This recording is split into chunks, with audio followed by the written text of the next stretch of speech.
Ayan, for today's video mga idol, ay ituturo ko sa inyo kung paano nga ba malaman kung ilang watts ang pumapasok sa ating solar power generator gamit itong ating LIJOY MPPT na hindi ka na gagamit ng watt meter.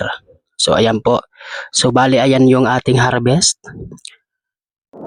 Mahina lang siya 1.2427 dahil makulimlim yung panahon dito sa amin.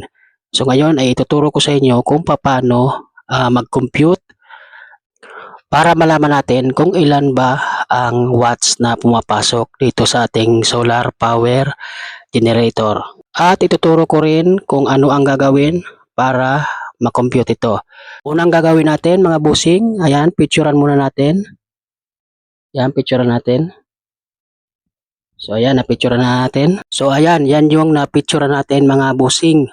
So ang gagawin natin ay ita-times lang natin itong 17.7 volts na input niya at yung output na ampere. Ayan o, yung 1.27 at ang total niyan, yun yung watts na pumapasok doon sa ating solar power generator. So ayan, at ang total niya mga bossing ay 17.7 times 1.27 equals 21.59.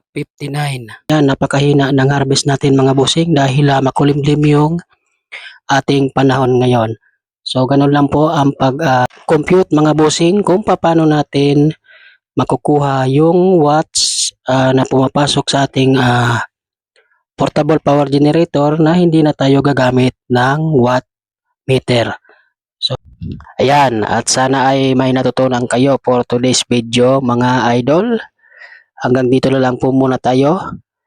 Maraming salamat sa inyong panonood.